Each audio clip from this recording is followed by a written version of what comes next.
नमस्कार और the deep dive में आपका स्वागत है। आज हम सिर्फ इतिहास के पन्ने नहीं पलट रहे, बल्कि एक कहानी समझने की कोशिश कर रहे हैं। एक रस्साकशी की कहानी। हाँ बिल्कुल। एक तरफ थी एक ट्रेडिंग कंपनी जो धीरे धीरे पूरे हिंदुस्तान पर हुकूमत करने लगी, और दूसरी तरफ थी ब्रिटिश संसद जो उस पे लगाम लगाना चाहती थी। और इसी खींचतान के बीच थे भारतीय, जिनकी आजादी की मांग हर नए कानून के साथ और तेज होती जा रही थी। और इस पूरी कहानी की शुरुआत होती है कागज के टुकड़े से। हाँ, 31 दिसंबर 1600 क्वीन एलिजाबेथ आई ने ईस्ट इंडिया कंपनी को एक चार्टर दिया, एक लाइसेंस जो कहता था कि पूरब में जाकर व्यापार सिर्फ तुम करोगे, कोई और नहीं। और बस यहीं से सब शुरू हुआ। तो आज का हमारा मिशन है उन कानूनों और एक्ट्स की भूल भुलैया को समझना जिन्होंने लगभग 200 सालों तक भारत की किस्मत लिखी। हम कंपनी रूल से शुरू होकर क्राउन रूल तक का सफर तय करेंगे। और हमारे सोर्स हैं वो हिस्टोरिकल डॉक्यूमेंट्स जो इन एक्ट्स की पूरी कहानी बताते हैं। तो चलें, इस रस्साकशी का पहला दौर था द कंपनी रूल 1773 से 1858 तक। हाँ, तो 1773 तक आते आते कंपनी सिर्फ एक व्यापारिक कंपनी नहीं रह गई थी, वो बंगाल जीत चुकी थी और उसके कर्मचारी मतलब माला माल हो रहे थे। भ्रष्टाचार एकदम चरम पर था। तो ब्रिटिश संसद को लगा कि अब लगाम कसनी पड़ेगी। बिल्कुल। यहीं पर रेगुलेटिंग एक्ट ऑफ 1773 आता है। नाम से ही लगता है रेगुलेट करने की कोशिश, पर एक ट्रेडिंग कंपनी के लिए नियम क्यों? क्योंकि वो अब सिर्फ ट्रेडर्स नहीं थे, वो शासक बन गए थे। इस एक्ट का एक ही मकसद था, पावर को एक जगह इकट्ठा करना, मतलब सेंट्रलाइजेशन। अच्छा। उन्होंने बंगाल के गवर्नर को गवर्नर जनरल ऑफ बंगाल बनाकर सबसे बड़ा सर दिया। पहले बने वॉरेन हेस्टिंग्स। और बॉम्बे और मद्रास? उन्हें बंगाल के नीचे ले आए। एक तरह से एक सेंट्रल कमांड बनाने की कोशिश हुई। ओके, लेकिन कंपनी के कर्मचारी तो हजारों मील दूर भारत में बैठे थे। क्या सिर्फ कलकत्ता में एक बॉस बना देने से जमीन पर भ्रष्टाचार सच में रुक गया? बहुत अच्छा सवाल है। कागजी तौर पर उन्होंने कलकत्ता में एक सुप्रीम कोर्ट भी बनाया और कर्मचारियों को रिश्वत लेने से साफ मना कर दिया। पर असलियत में लगाम लगाना बहुत मुश्किल था, और यही वजह है कि सिर्फ 11 साल बाद ही एक और बड़े एक्ट की जरूरत पड़ गई। साफ था कि 1773 वाला एक्ट काफी नहीं था। तो संसद की पहली कोशिश पूरी तरह कामयाब नहीं हुई? नहीं, बिल्कुल नहीं। और यहीं पर 1784 का पिट्स इंडिया एक्ट दिलचस्प हो जाता है। इसे हाफ लोफ सिस्टम भी कहते थे। हाफ लोफ सिस्टम, आधी रोटी? मतलब सोचिए, कंपनी पूरी रोटी चाहती थी, यानी पूरा कंट्रोल। संसद भी पूरी रोटी चाहती थी। नतीजा, दोनों को आधी आधी मिली। ये कैसे हुआ? कंपनी को कहा गया कि ठीक है, तुम अपना व्यापार, अपना कमर्शियल काम देखो। लेकिन भारत में जो भी पॉलिटिकल और एडमिनिस्ट्रेटिव मामले हैं, उसे कंट्रोल करने के लिए संसद ने लंदन में एक बोर्ड ऑफ कंट्रोल बना दिया। अच्छा, तो एक ड्यूअल कंट्रोल सिस्टम बना दिया। एग्जैक्टली। ये एक अजीब सा समझौता था जो दिखाता है कि कंपनी अभी भी कितनी ताकतवर थी कि संसद उसे पूरी तरह हटा नहीं सकी। और यहीं पे वो बड़ा बदलाव आया, है ना? हाँ, पहली बार कंपनी के इलाकों को officially British possessions in India कहा गया। अब ये सिर्फ कंपनी की जमीन नहीं, ब्रिटिश साम्राज्य की जमीन थी। वाह, ये तो बहुत बड़ा वैचारिक बदलाव है। शब्दों का खेल, लेकिन मतलब बहुत गहरा।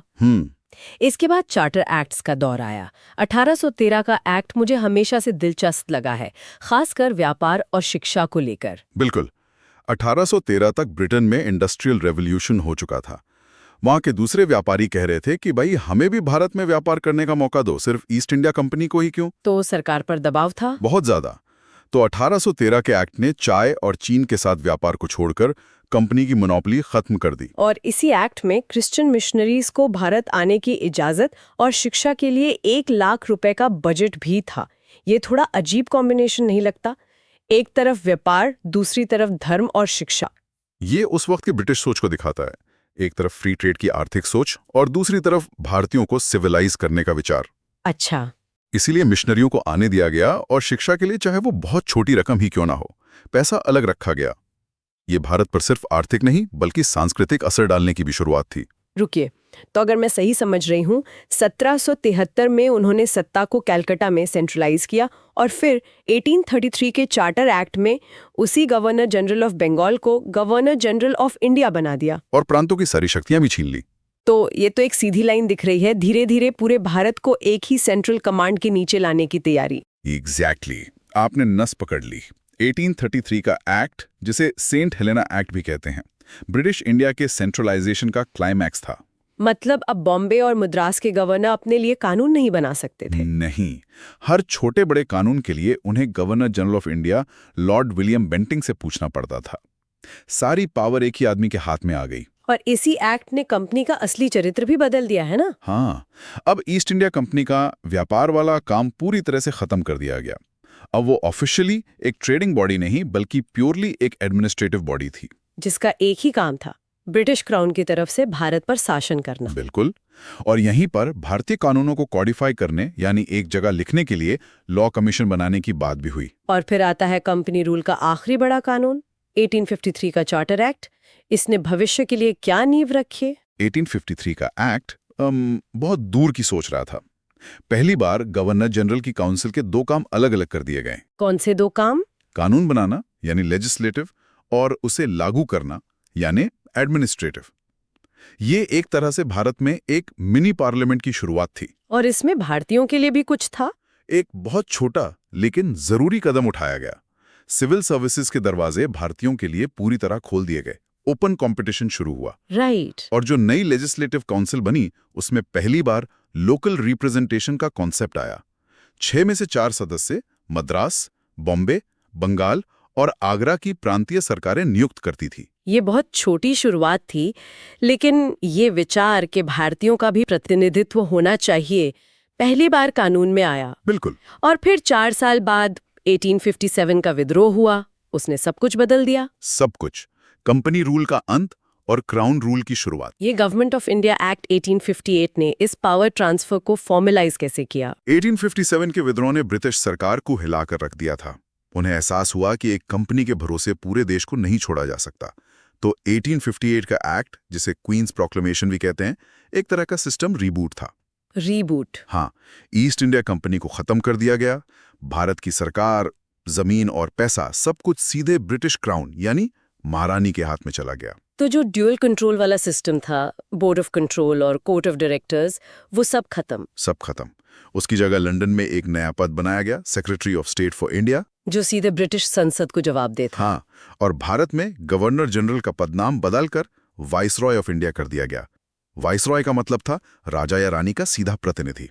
और लॉर्ड कैनिंग भारत के पहले वाइसरॉय बने। जी। 1857 के बाद अंग्रेजों को ये भी समझ आया होगा कि भारतीयों को पूरी तरह से शासन से बाहर रखना खतरनाक है। तो क्या उन्हें शामिल करने की कोई कोशिश हुई? बिल्कुल। यही इंडियन काउंसिल्स एक्ट 1861 का सार है। ये बहुत धीमी और सतर्क शुरुआत थी। पहली बार कानून बनाने की प्रक्रिया में भारतीयों को शामिल किया गया। कैसे? 1862 में वाइसरॉय लॉर्ड कैनिंग ने 3 भारतीयों को अपनी विधान परिषद में नॉमिनेट किया। बनारस के राजा, पटियाला के महाराजा और सर दिनकर राव। लेकिन ये तो नॉमिनेटेड थे, चुने हुए नहीं। मतलब एक तरह से बस दिखाने के लिए। हाँ, आप कह सकते हैं ये सलाहकार की भूमिका में थे। उनके पास कोई असली पावर नहीं थी, लेकिन सांकेतिक तौर पर यह बड़ा कदम था। अच्छा। और इसके साथ ही 1833 में जो सेंट्रलाइजेशन हुआ था उसे थोड़ा रिवर्स किया गया। बॉम्बे और मद्रास को अपनी कानून बनाने की शक्तियां वापस दी गई। अब आते हैं 1909 के मॉली मिंटो रिफॉर्म्स पर। इसने भारतीय राजनीति पर एक बहुत बड़ा और शायद सबसे विवादास्पद असर डाला। आप बिल्कुल सही कह रहे हैं। इस एक्ट ने विधान परिषदों का साइज बढ़ाया। भारतीयों को पहली बार वाइसरॉय की एग्जीक्यूटिव काउंसिल में जगह मिली। सत्येंद्र प्रसाद सिन्हा पहले सदस्य बने। हाँ, ये सब सुधार तो थे, लेकिन इस एक्ट की पहचान एक दूसरी चीज से बनी। एक मिनट, ये सेपरेट इलेक्टोरेट वाली बात पर थोड़ा रुकते हैं। ये सिर्फ एक नियम नहीं लगता, ये तो भारतीय समाज को धर्म के आधार पर बांटने की नींव रखने जैसा है। इसका मतलब क्या था? इसका मतलब था कि मुस्लिम सीटों के लिए सिर्फ मुस्लिम वोटर ही वोट डाल सकते थे। इसने भारतीय राजनीति में सांप्रदायिकता को कानूनी रूप दे दिया। और इसी वजह से लॉर्ड मिंटो को फादर ऑफ कम्युनल इलेक्टोरेट कहा जाता है। हाँ, कई इतिहासकार मानते हैं कि भारत के बंटवारे का बीज यहीं बोया गया था। इसके 10 साल बाद 1919 में गवर्नमेंट ऑफ इंडिया एक्ट आया, जिसे मॉन्टेगो चेम्सफोर्ड रिफॉर्म्स भी कहते हैं। इसमें डायरकी का एक नया कॉन्सेप्ट लाया गया। ये सुनने में बड़ा कॉम्प्लिकेटेड लगता है। आसान भाषा में ये था क्या? सोचिए कि घर के नियम बनाने का अधिकार आपको दिया गया, लेकिन 2 हिस्सों में। आपको ट्रांसफर्ड विषय मिले, जैसे घर में कौन सी फिल्म देखी जाएगी या बगीचे में कौन से फूल लगेंगे, लेकिन रिजर्व्ड विषय यानी घर का बजट, पैसा कहाँ खर्च होगा और सुरक्षा, वो अभी भी आपके माता पिता के पास हैं। समझ गई। तो आपको लगा कि आपको पावर मिली, लेकिन असली पावर अभी भी किसी और के हाथ में थी। एग्जैक्टली। तो प्रांतों में भारतीय मंत्रियों को शिक्षा और स्वास्थ्य जैसे विभाग दे दिए गए, लेकिन पुलिस, जमीन का टैक्स और फाइनेंस जैसे जरूरी विभाग गवर्नर ने अपने पास रखे। बिल्कुल, मतलब पावर का सिर्फ एक भ्रम पैदा किया गया। राइट। और इसी एक्ट ने देश में पहली बार डायरेक्ट इलेक्शंस की शुरुआत की और केंद्र में बाइकैमरलिज्म यानी 2 सदनों वाली व्यवस्था की नींव रखी। लेकिन वोट देने का अधिकार बहुत ही कम लोगों को था। और जो सेपरेट इलेक्टोरेट वाली बात थी, उसे सिखों, ईसाइयों और एंग्लो इंडियंस तक बढ़ा दिया गया। और अब हम उस एक्ट पर पहुंचते हैं जिसे अक्सर भारतीय संविधान का ब्लूप्रिंट कहा जाता है, गवर्नमेंट ऑफ इंडिया एक्ट 1935। हाँ, ये अब तक का सबसे लंबा और सबसे डिटेल्ड एक्ट था। इसने भारत के शासन में बड़े ढांचागत बदलाव किए। सबसे पहले प्रांतों में जो डायरकी वाला कंफ्यूजिंग सिस्टम था, उसे खत्म कर दिया और उसे केंद्र में शुरू कर दिया। हाँ, और उसने एक ऑल इंडिया फेडरेशन का प्रस्ताव भी रखा था, जिसमें प्रांत और रियासतें दोनों शामिल हों। पर वो तो कभी बन नहीं पाया। नहीं, क्योंकि रियासतों ने शामिल होने से इनकार कर दिया। पर इस एक्ट की सबसे बड़ी देन है शक्तियों का विभाजन। फेडरल लिस्ट, प्रोविंशियल लिस्ट और कंकरेंट लिस्ट। जी, ये व्यवस्था आज भी हमारे संविधान की नींव है। कमाल है। मतलब आज की यूनियन लिस्ट, स्टेट लिस्ट और कंकरेंट लिस्ट का आइडिया सीधे 1935 के एक्ट से आया है। हाँ, सिर्फ यही नहीं, देश की इकोनॉमी को कंट्रोल करने के लिए रिजर्व बैंक ऑफ इंडिया की स्थापना और एक फेडरल कोर्ट जो बाद में सुप्रीम कोर्ट ऑफ इंडिया बना, वो भी इसी एक्ट के तहत हुई। और इसी कानून ने बर्मा यानी आज का म्यांमार को भारत से अलग कर दिया। और आखिर में वो कानून जिसने इस पूरी कहानी का अंत किया, इंडियन इंडिपेंडेंस एक्ट 1947। इसे पार्टीशन प्लान या माउंटबैटन प्लान भी कहा जाता है। ये बहुत सीधा और सरल एक्ट था। इसने कहा 15 अगस्त 1947 से भारत में ब्रिटिश शासन खत्म। भारत का बंटवारा होगा और भारत और पाकिस्तान नाम के 2 इंडिपेंडेंट डोमिनियंस बनेंगे। हाँ, वाइसरॉय का पद खत्म और दोनों देशों के लिए एक एक गवर्नर जनरल होगा। और रियासतों का क्या? उन्हें आज़ादी दी गई कि वो भारत या पाकिस्तान में शामिल हों या चाहें तो आज़ाद रहें। इसी एक क्लॉज ने बाद में बहुत बड़ी समस्याएं खड़ी की।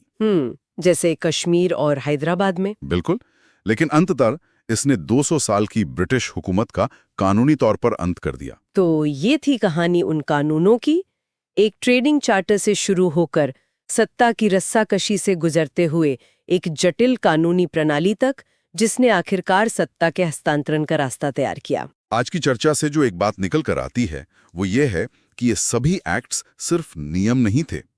वे सत्ता के बदलते समीकरण, बढ़ती हुई भारतीय राष्ट्रवादी आकांक्षाओं और ब्रिटिश साम्राज्य की मजबूरियों का एक आईना थे। हर एक्ट पिछले एक्ट की कमियों को दूर करने या एक नई राजनीतिक सच्चाई का जवाब देने की कोशिश थी। बिल्कुल। और सुनने वालों के लिए एक विचार छोड़ने के लिए, गवर्नमेंट ऑफ इंडिया एक्ट 1935 के कई प्रावधान जैसे शक्तियों का विभाजन, फेडरल स्ट्रक्चर और पब्लिक सर्विस कमीशन लगभग सीधे सीधे भारतीय संविधान में अपना लिए गए। ये सोचने वाली बात है कि एक औपनिवेशिक सरकार द्वारा बनाए गए शासन के ढांचे का कितना हिस्सा आज भी स्वतंत्र भारत की प्रशासनिक मशीनरी में जीवित है।